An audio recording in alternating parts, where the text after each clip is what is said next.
Mes salutations à toi, c'est l'APC. J'espère que tu vas bien. J'avais envie de parler, de te parler d'une chose en particulier, de la légende de Zelda, avec mes souvenirs inexacts, des extraits de vidéos, des déclencheurs et une douceur apaisante. Je vais tenter de te partager mon expérience que des milliards de joueurs ont pu connaître avant que tu sois totalement relaxé ou que tu t'endormes. J'aimerais te poser une question. Quelle est ton expérience à toi avec cette licence? J'aimerais beaucoup la lire dans les commentaires.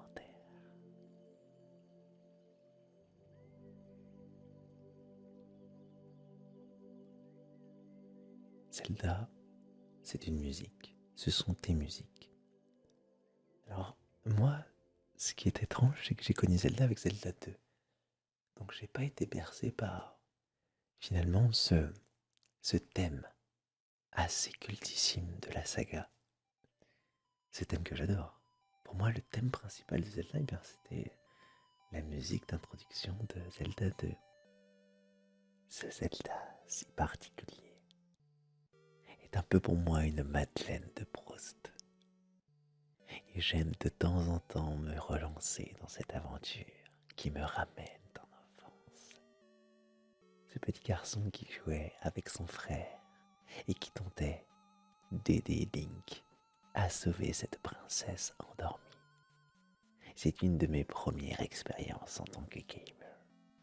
C'est le premier jeu qui m'a fait voyager dans ce monde qui m'était inconnu. Hyrule. Je me revois avec ce petit dictionnaire français-anglais pour tenter de déchiffrer les dialogues des villageois dans différents villages. Je me revois être heureux de vaincre l'adversité. Je me revois être tout simplement heureux de vivre cette expérience qui m'a fait voyager dans ce monde, qui me fait voyager dans ce monde antique. Et j'étais à des années-lumière de m'imaginer que ce jeu allait faire partie d'une série d'autres qui allaient avoir un impact aussi particulier sur ma vie de joueur. Ça me replonge à mon enfance, où tout n'était que ça finalement, où j'arrivais à instaurer cette bulle, ce lien entre moi et Link. Il n'y avait que ça, tout simplement que ça. C'est tout. J'oubliais tout ce monde extérieur, tout ce monde de bruit. Et c'est ça finalement, la force de ce jeu, de ces jeux. C'est pour ça que j'aime toujours autant Nintendo, puisque c'est la marque qui a permis tout ça. Et je me suis construit grâce à tout ça. Et des millions, des milliards de joueurs se sont construits grâce à tout ça. Zelda, ça fait partie d'un tout.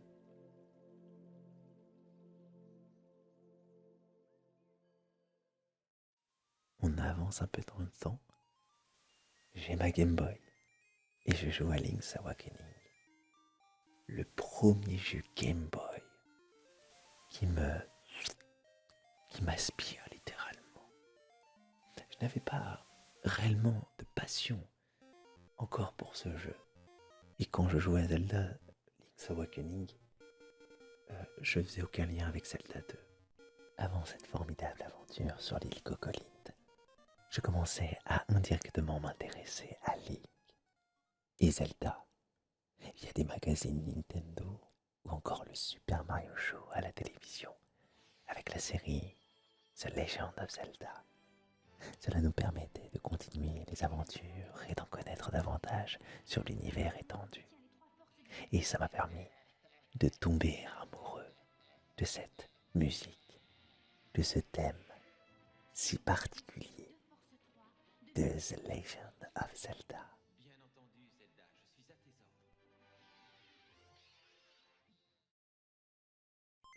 Revenons sur Game Boy. Revenons sur Zelda 4. Tout commence par cette animation. Quelque chose de très surprenant et impressionnant sur Game Boy. C'est sur cette scène que s'ouvre ce jeu formidable et que le thème de Zelda retentit. Ce jeu d'une justesse incroyable, ne serait-ce qu'au niveau de la difficulté. Tout semble tellement naturel, comme dans un Mario. L'évolution se fait tellement facilement, et sous un scénario semblant simpliste et naïf, cachant une part d'ombre. J'avais tellement aimé, j'étais tellement dedans à vivre ce rêve avec tous ses habitants de cette si belle île vêtue de noir et de vert, que j'ai eu du mal à finir cette histoire. Cette histoire qui se conclut par le réveil d'un petit enfant qui doit impérativement se réveiller et finalement éteindre sa Game Boy pour revenir dans le monde réel. J'ai une N64. Encore une fois, je mets la cartouche dedans et là je me lance. C'est mon cousin qui m'avait prêté le jeu. Et là, Zelda Ocarina of Time s'ouvre devant moi. Une musique au piano, un Link qui avance à cheval, qui galope, et des bruits emblématiques. Tout est cultissime dans ce jeu. Et dès les premières secondes, dès la première fraction de seconde, je suis totalement immergé dans ce monde, encore plus que dans les autres, sans encore y faire un lien entre Zelda, Link's Awakening et Zelda 2. Mais là par contre, je commence à me dire une chose. Ça fait 3 fois dans ma vie que je joue à un jeu Zelda, et ça fait 3 fois que je me fais littéralement aspirer. Mais là, bien plus que ça, puisque c'est le premier jeu d'aventure en 3D. Vraiment en 3D, dans un monde ouvert auquel je joue. Et là, c'est... Waouh! C'est magnifique parce qu'il est très beau, ce jeu. À l'époque, c'était une révolution. Les animations étaient grandioses, tout était beau.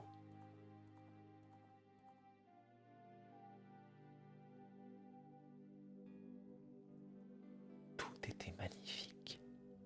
Tout était là. Je n'avais jamais joué à Link to the Past, le Zelda d'avant, et je m'en fichais royalement. Parce qu'encore une fois, j'étais là, dans cet instant T, à jouer à Ocarina of Time et vivre une expérience unique. Une expérience qui m'a marqué à tout jamais. Et même encore aujourd'hui, je ressens tout ce que j'ai ressenti. Au moment où je sors de la forêt Kokiri, une forêt où tu es bloqué, un mini-univers au début où tu te sens bloqué, on te parle d'un monde vaste, on te parle de quelque chose de grandiose. Et quand tu sors de la forêt Kokiri, après toutes ces discussions, tu es plongé dans cet univers gigantesque pour l'époque. Et là, c'est la sensation de liberté totale. Le premier jeu, mon premier jeu en 3D qui me fait voyager. Voyager plus loin que ce jeu vidéo. Des fois, j'y restais des heures simplement en me baladant, en me disant qu'est-ce que j'aimerais vivre en Hyrule. Ce monde était tellement magnifique. Pour moi, le lever du soleil, la nuit qui tombe, tout était réuni. Les sons, j'en reparle encore, le cocorico, le loup qui chante quand la nuit tombe, tout était là. Le mont du péril que l'on voit au loin, avec cet anneau de fumée autour de lui. Et quand on y monte au fur et à mesure, et qu'on se retrouve au sommet du mont du péril, et qu'on voit la plaine d'Hyrule au loin, on se dit waouh, c'est dingue. C'était la première fois cette sensation de voyage total, à vivre avec Link. C'était beau, c'était fantastique, et ça me remplissait de quelque chose d'unique. Ça me remplissait de positif. J'étais bien en jouant ce jeu.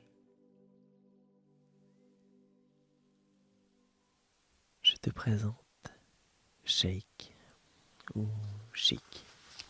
Tout dépend si tu veux y mettre l'accent.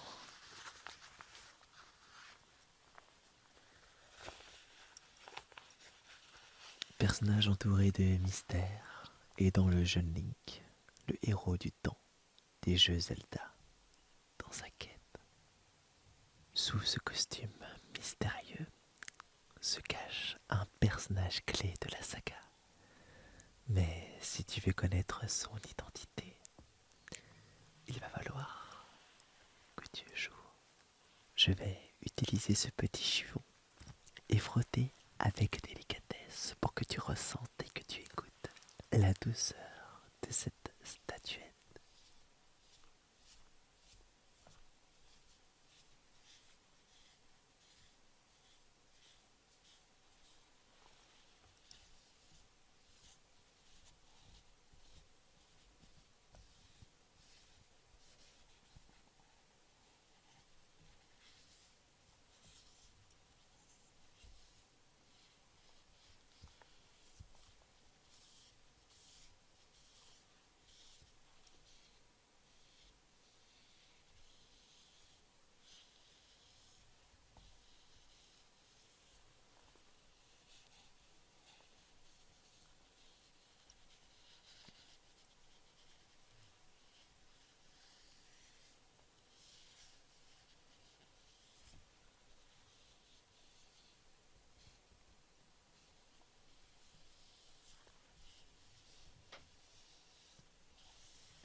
Je vais continuer avec une petite éponge et frotter davantage pour tenter de déclencher ton ASMR.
J'espère que tu apprécies l'instant.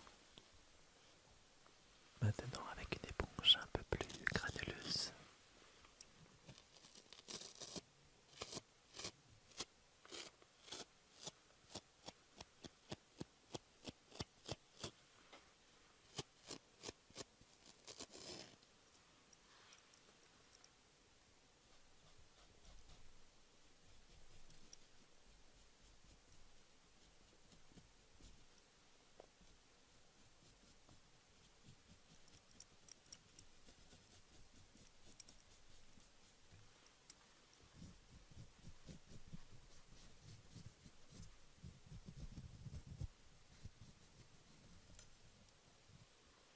ce que j'aime beaucoup sur cette statuette, c'est son socle, qui est plutôt réaliste.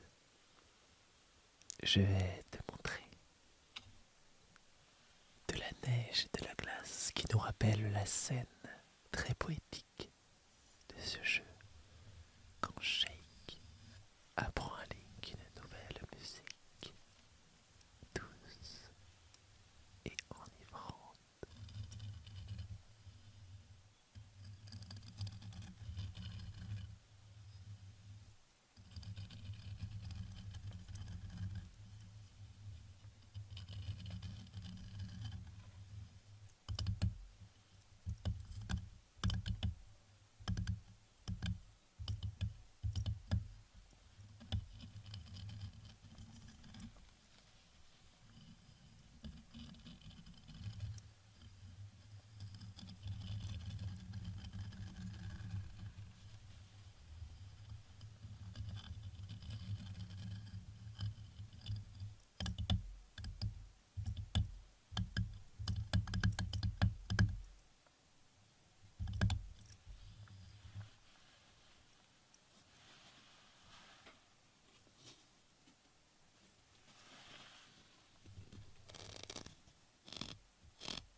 le style des artworks de The Legend of Zelda Ocarina of Time.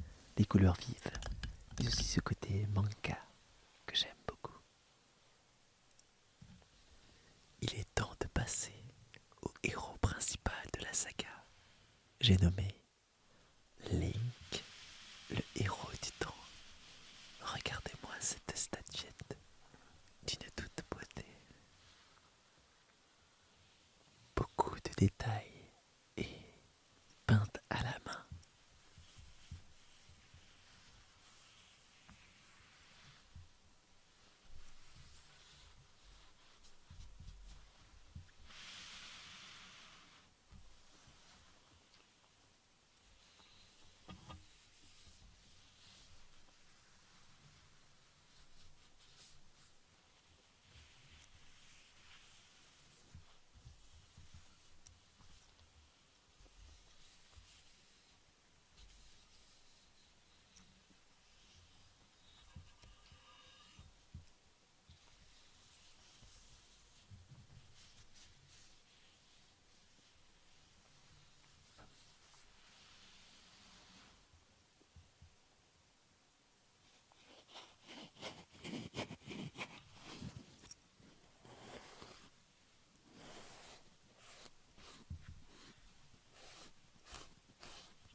Passons dès à présent à son socle, qui est tout aussi joli que celui de Shake. Regardez-moi ces détails.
ce que j'aime le plus, c'est ressentir la douceur des textures.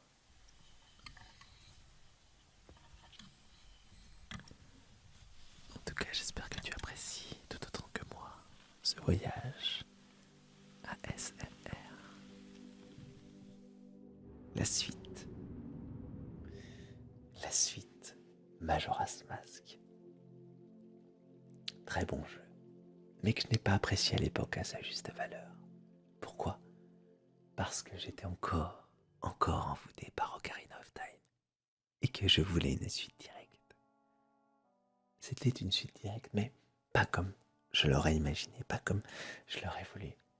C'était une suite directe dans un autre monde, encore une fois, comme Nintendo sait le faire, nous surprendre.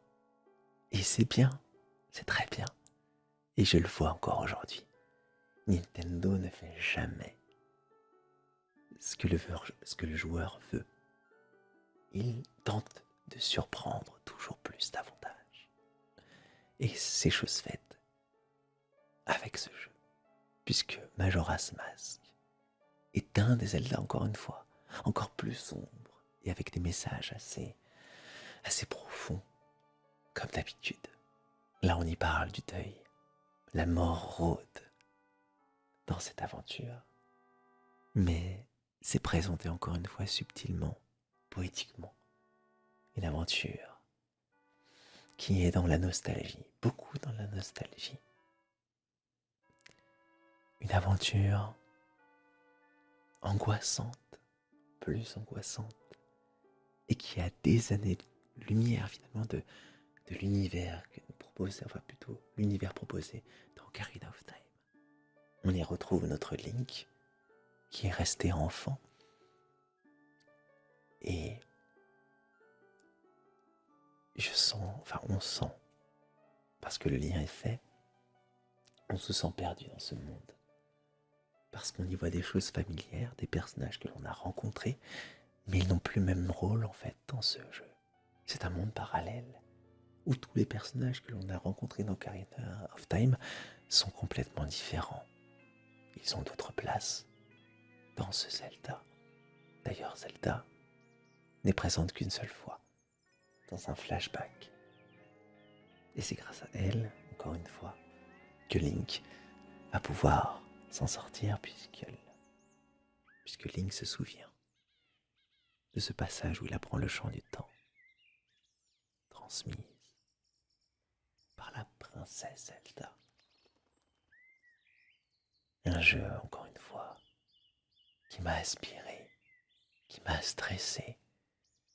Et pareil, je me baladais toujours plus à me perdre dans Termina, cette contrée étrange, violacée, et explorer pendant 3 jours ce monde. Et ce qui est très intéressant dans ce jeu, c'est que le monde change, parce que ça ne dure que 3 jours finalement, et chaque jour est différent. Et chaque PNJ a sa vie, et tu peux impacter leur vie. Et ça, c'est plutôt génial. Très belle expérience. Soit tu y joues d'une traite, et tu ne t'occupes pas de ce qui se passe autour de toi. Ou soit, tout simplement, tu décides de t'intéresser à la vie de ces personnages. Le choix est là. Majora's Mask. Ce jeu fantastique. Majora's Mask. En édition collector sans 3DS. La version remake HD 3D. Une belle boîte vraiment dans l'esprit du jeu. J'apprécie fortement ce collector. Beaucoup mieux réussi que The Wind Waker, je trouve. Ils avaient fait aussi une 3DS à l'effigie de Majora's Mask.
voilà dans les années 2000.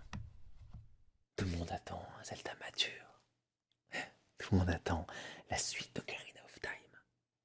Nintendo nous balance un teaser, une bataille, plutôt un combat. Link et Ganon, ça ne dure que même pas 5-10 secondes. Mais c'est si intense. On voit Ganondorf et Link en train de se battre. Et leurs épées se confrontent assez violemment. Et là on se dit waouh, c'est le prochain Zelda. Ça y est, on y est. Et quelques mois plus tard, ou quelques années plus tard, parce que la temporalité là-dedans, Nintendo nous présente enfin officiellement le prochain Zelda. Et voici donc le collector de Zelda The Wind Waker HD. L'original était sorti en 2003 et donc celui-ci est sorti 10 ans après. Et pour l'occasion, Nintendo a voulu fêter les 10 ans de Zelda en sortant une version remake.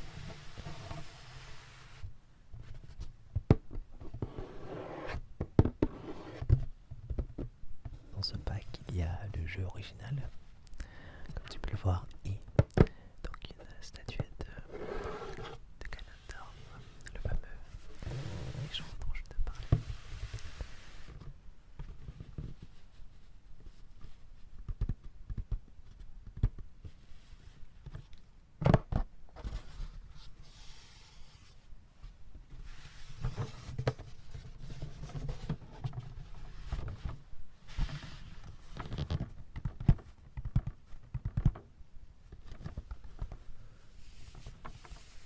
Alors passons désormais à la statuette qui est avec ce coffret plutôt.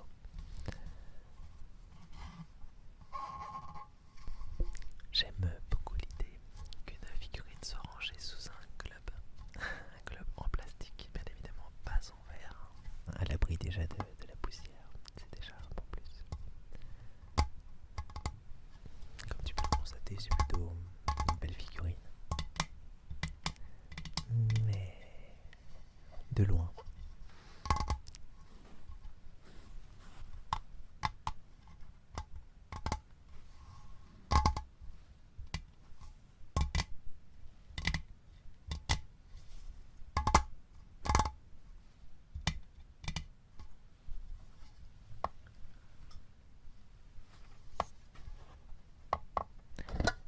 Les couleurs sont plutôt vives et respectent fortement l'esprit, plutôt.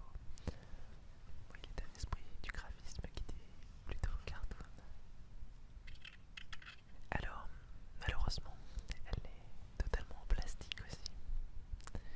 J'étais plutôt déçu.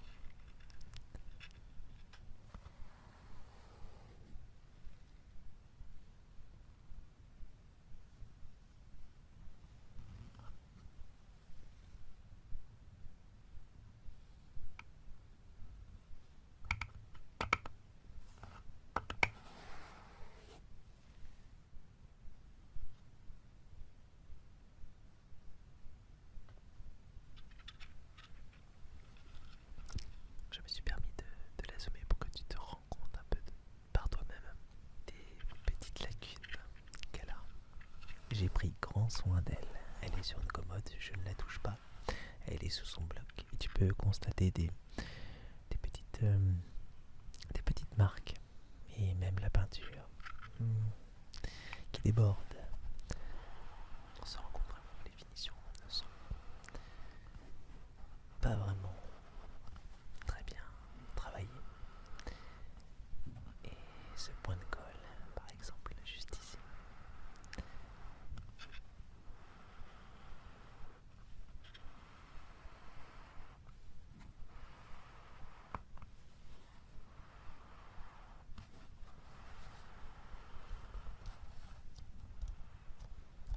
Et donc voici la boîte de cette édition collector que je trouve plutôt simpliste, un peu brouillon même, il y a un peu trop de choses sur cette couverture, je trouve.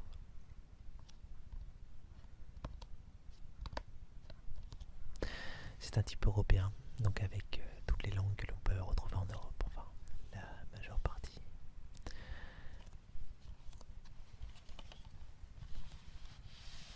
En comparaison à cette édition, qui est la version originale de 2003, que je préfère amplement.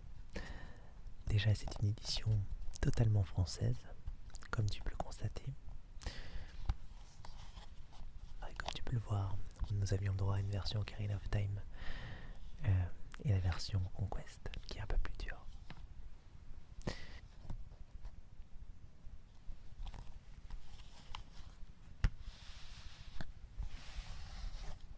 Quand on était quand on faisait partie du fan club de Nintendo avec les étoiles, on pouvait se procurer ce disque promotionnel comme il est écrit dessus, avec 4 jeux Zelda dedans. C'était super.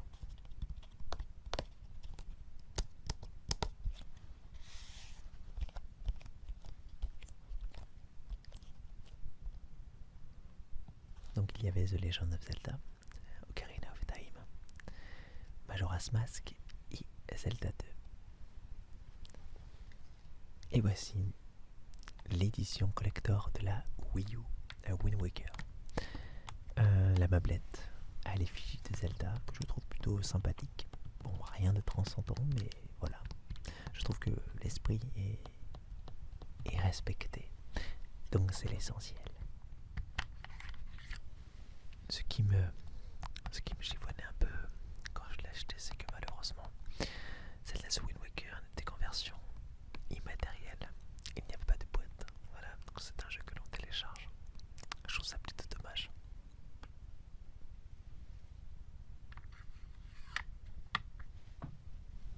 Wind Waker. Ce jeu-là, je me souviens, est sorti en 2003. À l'époque, quand on était fan de Nintendo, globalement, ou même tout simplement de l'univers de Zelda, on attendait toutes et tous une suite à Ocarina of Time. Nous avions eu juste avant Majora's Mask, qui avait très bien joué son rôle comme étant un nouveau Zelda. Mais nous attendions vraiment une suite à Ocarina of Time, avec le même style de graphisme, etc. Vraiment dans la lignée de ces Zelda un peu plus matures, graphiquement. Et donc, je me souviens qu'à l'époque, même encore maintenant, il y a ce rendez-vous annuel. Il y avait, parce qu'on parle au passé, qui se prénomme le 3. Pour les gens qui aiment les jeux vidéo, je pense que vous savez de quoi je parle. Donc le 3 s'est déroulé à Los Angeles comme d'habitude, et nous attendions les premières images du prochain Zelda, qui allait devenir The Wind Waker. À la présentation de la vidéo, je me souviens avoir été bouche bée, mais pas forcément dans le bon sens du terme, parce que nous avions été à l'époque, parce que j'étais pas le seul, je me souviens, ça avait fait couler beaucoup d'encre sur internet à l'époque. Nous avions été surpris de la direction artistique de ce prochain Zelda. Link était devenu un personnage avec une grosse tête, cartoon et un petit corps, et c'était pas du tout ce qu'on espérait, mais au fond de moi j'avais confiance en Shigeru Miyamoto et à toute l'équipe qui est derrière. J'avais confiance, mais je me souviens qu'à l'époque il y avait une réaction assez négative des gens par rapport à ce graphisme, et même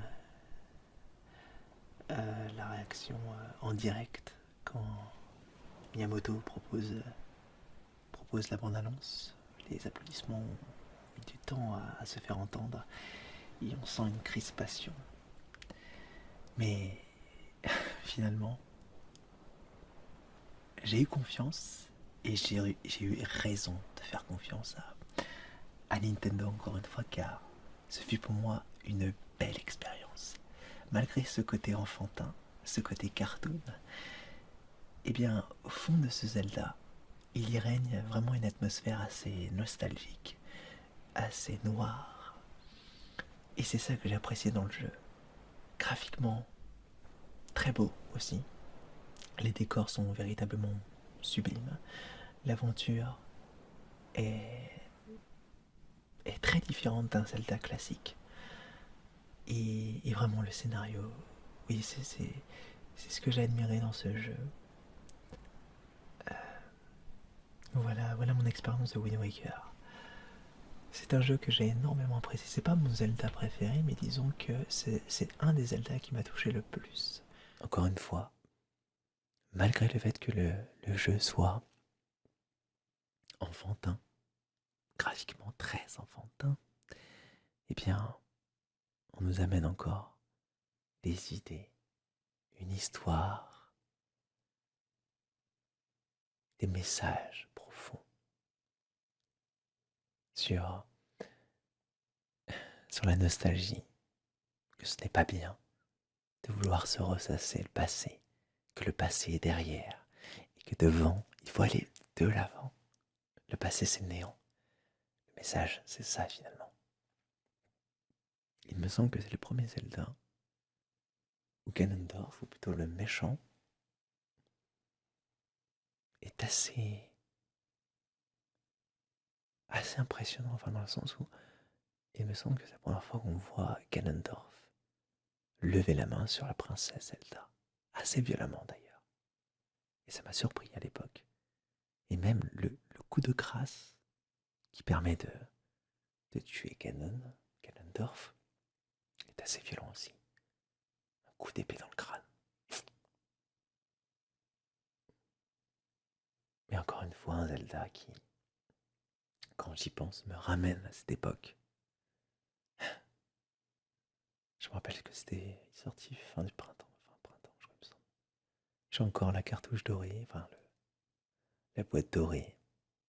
Je me rappelle qu'il y avait marqué Europe 2 d'ailleurs dessus. C'était bizarre. Et très bon jeu. Très très bon jeu aussi. Et ensuite, Twilight Princess. Transition entre la GameCube et la Wii.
bien, je dois te dire que c'est à partir de là où mon engouement pour les Zelda a commencé à baisser.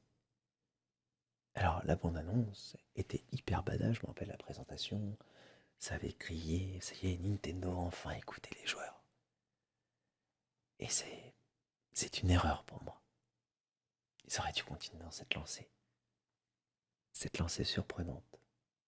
Puisque Wind Waker finalement finissait sur pourquoi pas une suite. Et du coup, non. Allez, encore une fois, on te rebalance un nouvel Hyrule, un Zelda beaucoup plus mature. Tu veux de la maturité? Eh bien, je vais t'en donner. Et là, on a une bande-annonce digne du Seigneur des Anneaux. Zelda Twilight Princess, avec un Link badass, avec une voix beaucoup plus grave. On entend des cris, tout ça. Et eh bien, ce jeu-là, la BO est très belle musique, etc. Mais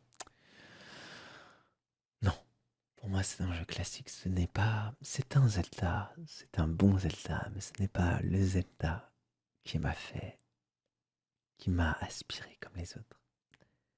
C'est un Zelda, je l'ai juste regardé. Je n'ai pas été. Je n'ai pas eu de lien avec ce jeu. Pas comme les autres. Il n'y a pas eu ça. C'est un film que j'ai regardé. On m'a donné ce que j'avais envie de. Même pas, j'avais pas demandé ça. Je voulais juste en fait un jeu qui me rappelle Ocarina of Time. Mais ce jeu-là, je l'aurais plus jamais. Et je me suis résigné parce que Nintendo ne veut pas. Nintendo veut avancer. Et Nintendo, peut-être qu'un jour, il fera un remake. Comme un peu Final Fantasy VII. Peut-être qu'il y aura un remake un jour, mais moi, ce que j'aurais voulu, c'est réellement une suite dans cet univers, ce monde d'Hyrule d'Ocarina of Time. Et évidemment, Twilight Princess. Ouais, c'est à partir de là que j'ai commencé à douter de la série. Et le Zelda qui a suivi après m'a conforté dans cette idée. Skyward Sword sur Wii. Voici donc le coffret qu'avait proposé Nintendo pour les 25 ans de Zelda, avec une Wiimote Collector, le jeu Zelda Skyward Sword et bien évidemment un petit bijou, un CD qui contient les plus belles musiques de Zelda, jouées en orchestral. C'est divin pour les oreilles. Contrairement à la version collector de The Wind Waker, il s'agit bien là d'une version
Skyward Sword, donc Zelda Skyward Sword. Alors, bien évidemment, j'ai grandi, comme tout le monde, et assez déçu des directions que Nintendo semblait prendre par rapport à la Wii, qui avait un fort potentiel, mais malheureusement qui avait été... enfin, le catalogue de la Wii était rempli de jeux vraiment... bon, disons que c'était pas vraiment des jeux qui m'étaient destinés. Voilà, j'étais un peu déçu de cette console. D'ailleurs, c'est à partir de cet instant que je me suis intéressé à la Xbox. Donc j'avais la Xbox 360 avec le jeu Fable et ça m'a permis de découvrir des nouveaux titres et d'élargir un peu mes horizons parce que j'étais vraiment à fond vers Nintendo. Donc finalement, c'est un mal pour un bien. Voilà, ça m'a permis d'agrandir ma vision des choses. Et bien, ce Zelda, j'attendais plus vraiment grand chose de Nintendo. Et j'étais même à me dire que j'allais arrêter d'acheter leur console, malgré le fait que j'éprouve beaucoup d'admiration pour pour Nintendo en général. Parce qu'ils ont toujours été, malgré la direction qu'ils prenaient, quand on avait un jeu Nintendo qui sortait, on pouvait être sûr que le jeu était bon, fini, et qu'il n'y avait pas besoin de 36 000 DLC pour compléter le scénario. Voilà ce que j'admire chez Nintendo. Quand ils sortent un jeu, le jeu est terminé. Et il est très bon en matière de qualité. Skyward Sword, donc c'est le Zelda. Pour moi, je me suis dit, si ce Zelda, je n'accroche pas, j'arrête avec Nintendo. C'était un peu le Zelda de la dernière chance. Donc j'ai vu la bande-annonce. Ça me paraissait être un bon compromis. C'était un mélange entre le graphisme de Twilight Princess, que je n'avais pas forcément apprécié, et le graphisme de Wind Waker. Donc un bon équilibrage. Côté mature et un peu enfantin avec le style cartoonesque. Enfin plutôt le style artistique, très artistique, très coloré, très peinture. Donc j'ai vu la bande-annonce, je trouvais ça très bien. J'ai donc précommandé la version collector comme tu l'as vu. J'avais la manette en main. Et effectivement, ce n'est pas mon Zelda préféré, mais ça m'a permis de voir à quel point Nintendo savait faire des jeux. Que ce soit l'ambiance sonore, les musiques, enfin c'est un tout. Vraiment, ce Zelda est une véritable perle. Et la Wiimote, malgré ce qu'on peut dire par rapport à elle, répond au doigt et à l'œil, vraiment. Et j'ai été vraiment ébahi par le gameplay de ce jeu. Très complexe, vraiment. Chaque méchant, on doit réfléchir en fait à une tactique pour chaque méchant, parce que ils arrivent à enregistrer nos attaques et finalement ils arrivent à se protéger quand par exemple on tape à droite. Ils vont se protéger vers la droite, donc c'est à nous vraiment de modifier notre angle d'attaque, etc. en mettant le geste de la manette. Et j'ai trouvé ça vraiment splendide. Et là je me suis dit Nintendo, non, je peux pas arrêter avec toi, tu fais tellement des bons jeux. Et voilà, donc ça a été un peu le tournant dans ma vie par rapport à cette industrie, parce que je suis passé d'un fan inconditionnel de Nintendo à un admirateur de Nintendo, mais j'ai compris que Nintendo fera toujours en sorte de faire des bons jeux. Voilà. Je ne suis plus un fan aveugle de Nintendo, non, comme je l'ai été. Je suis plutôt maintenant un joueur qui joue de temps en temps à des jeux. Je ne joue pas souvent, mais quand je joue généralement à un Zelda ou n'importe quel jeu, quand je suis admiratif du jeu, eh bien je peux passer 2-3 mois à jouer à fond à ce jeu. Voilà. Et puis pendant des mois ne plus jouer du tout. Et c'est ce qui s'est passé avec Skyward Sword. Et là, un souffle est passé. Le sentiment que nous avions perdu, le sentiment de liberté, était 1000 fois revenu. 100 fois, 1 milliard de fois revenu. Qu'est-ce que je dis? Ce Zelda, pareil. J'étais plus spectateur que directement ancré dedans. Ce Zelda est impressionnant. Ce n'est pas celui que j'espérais non plus, mais je n'espère plus grand-chose finalement.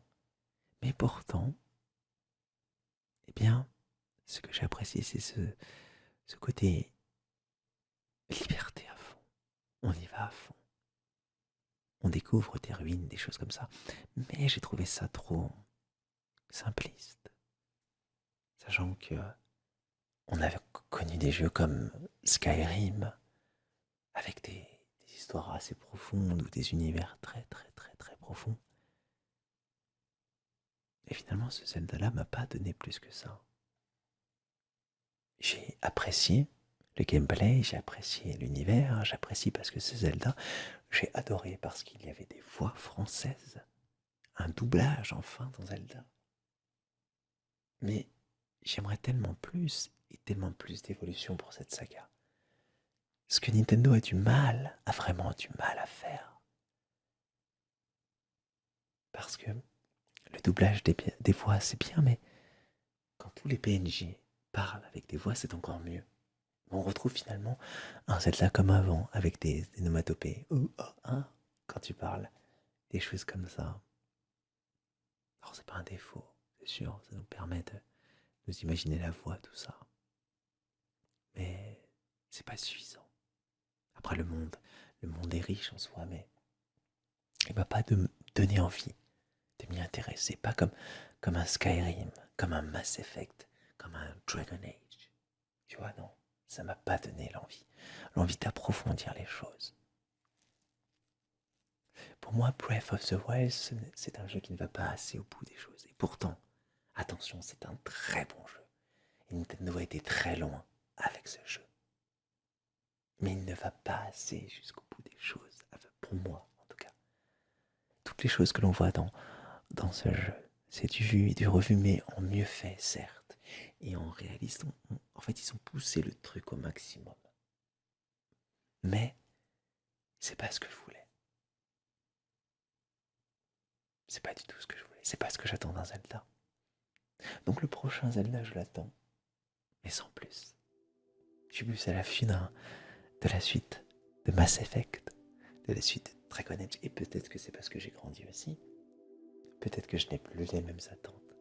Mais enfin, ce qui est sûr, c'est que Zelda, je continuerai à y jouer. Et le jour où j'aurai des enfants, peut-être, eh bien, je leur partagerai tout ça. Je leur dirai, bah écoute, vas-y, lance-toi dans cette aventure. Et t'es pas prêt de la terminer. Parce que moi, maintenant, ça va faire 30 ans. Plus de 30 ans que je parle de cette licence. Que je vis à travers cette licence. Enfin, pas vivre à travers cette licence, mais dis-moi qu'elle est là, avec moi. Et cette cartouche sera toujours là, avec moi, à côté de moi. Voilà, mon expérience Zelda. J'espère que tu as apprécié. Moi, j'adore partager comme ceci. Il est temps de te dire une chose, que nos chemins doivent se séparer, et que je te le promets,